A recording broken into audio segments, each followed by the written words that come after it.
I mean, how hard could this puzzle be? Now, granted, I ordered the original and the extreme. They only sent me the extreme, so that's where we're going to start. We're going to get into it. Now that we got it out of the box, let's open this baby up.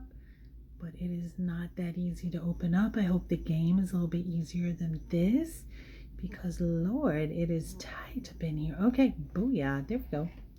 All right, let's get started. So if you're new here, my name is Rebecca. My husband's been wrongfully convicted the last 23 years. And what I thought would be a great idea is to hop on here and try to solve this puzzle, because everybody acts like it's so difficult, but it looks so easy.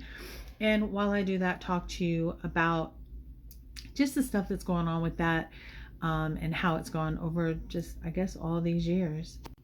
One of the questions we get asked a lot, or I get asked a lot, is, are you worried about what it's going to be like when he gets home? And I think that it would be silly for me to say no, when of course I am. I mean, there's two perspectives that I have. So the first one is that, like, of course it's going to be difficult, because I am certain my husband will have PTSD. I don't think you can go through a situation where your freedom is taken and you are put into such harsh circumstances for so long.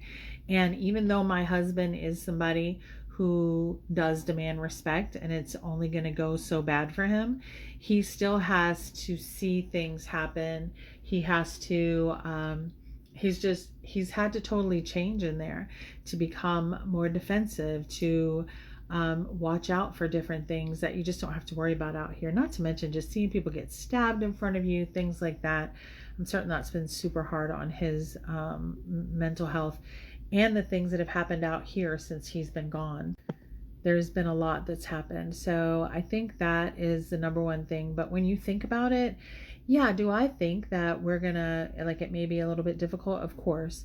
We have not lived together for 23 years, but we have lived together. We do know each other's patterns. We do know each other's, like, hygiene, and I don't know, whatever else. Like, we've always been 100% fine. We've never had to adjust. It's never like, oh, okay, well, I'll give this, because no, like, we just literally fit like that, and we always have. So I don't think when he comes home, like, it's going to be so difficult, like this freaking puzzle, although it does kind of look like it's coming together, right? But I just can't get these edges over here kind of a little bit tight. But then again, like, he and I both been living our own lives, like, essentially, like, running our houses, if you will, the way we want to. So I think that there will be some adjustment there. But imagine that you were sentenced to death, because he essentially is sentenced to death, to die in prison, and you get a new lease on life. You would be the most grateful ever.